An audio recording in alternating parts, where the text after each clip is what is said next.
Assalamualaikum warahmatullahi wabarakatuh. Perkenalkan, nama saya Yuli Rahmawati. Saya mahasiswi semester 1 di Universitas Pancasakti, Prodi PG PAUD. Kali ini saya ingin menjelaskan mengenai pengertian dari warga negara dan kewarganegaraan guna pengambilan nilai ujian akhir semester dengan mata kuliah PPKN dengan dosen pengampu Ibu Fitra Mulyanti MM.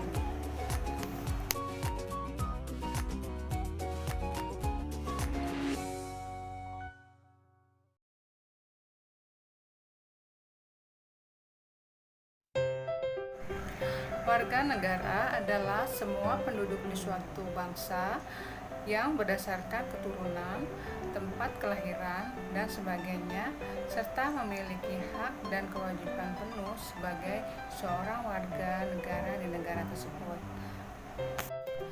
Menurut Undang-Undang Tahun 1945 Pasal 26 Ayat 1 tentang Kewarganegaraan, pengertian warga negara Indonesia dapat dibedakan menjadi dua golongan, yaitu warga negara asli atau pribumi, yaitu penduduk asli suatu negara.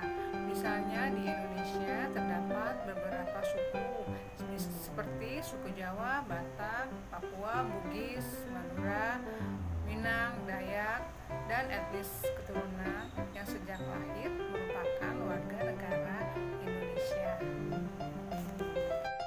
Warga negara keturunan yaitu suku bangsa keturunan yang bukan asli Indonesia, misalnya bahasa Eropa, Arab, India, Tiongkok, dan yang lainnya yang disahkan secara undang-undang menjadi warga negara Indonesia. Menurut A.S. Hikam, pengertian warga negara adalah anggota dari suatu komunitas atau kelompok yang membentuk suatu negara. Menurut Kurniatmanto S., pengertian warga negara adalah anggota suatu negara yang mempunyai kedudukan khusus terhadap negaranya, memiliki hubungan hak dan kewajiban yang sifatnya timbal balik terhadap negaranya. Menurut Wolhoff, pengertian warga negara adalah bentuk keanggotaan dari suatu bangsa tertentu, yaitu sejumlah manusia yang memiliki ikatan satu sama lainnya karena adanya kesatuan bahasa, kehidupan sosial, budaya, serta kesadaran nasionalnya. Undang-Undang Nomor 12 Tahun 2006, pengertian warga negara adalah orang-orang bangsa Indonesia asli dan orang-orang bangsa lain yang disahkan dengan undang-undang sebagai warga negara Indonesia. Asas-asas kewarganegaraan antara lain: 1. Asas ius sanguinis, 2. Asas ius soli, 3. Asas kewarganegaraan tunggal, dan 4. Asas kewarganegaraan ganda terbatas.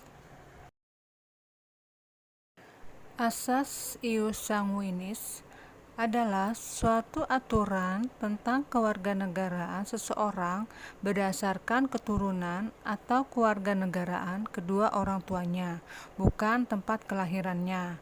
Umumnya, negara yang menerapkan asas ius sanguinis adalah negara yang punya sejarah panjang, diantaranya Turki, Jerman, Belanda, Inggris, Tiongkok. Asas ius soli adalah suatu aturan mengenai kewarganegaraan seseorang berdasarkan tempat kelahirannya yang diberlakukan terbatas kepada anak-anak sesuai dengan aturan undang-undang.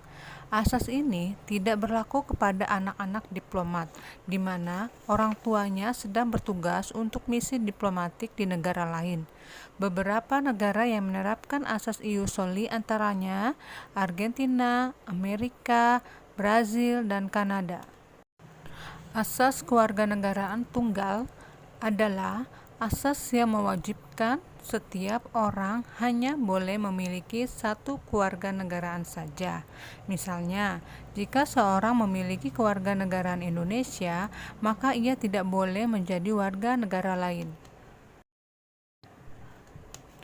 Asas kewarganegaraan ganda terbatas adalah asas yang menentukan kewarganegaraan ganda bagi anak-anak, di mana penerapannya telah diatur di dalam undang-undang. Namun, ketika anak tersebut telah berusia 18 tahun, maka ia harus memilih satu kewarganegaraan saja. Demikianlah penjelasan dari saya mengenai pengertian warga negara dan kewarganegaraan.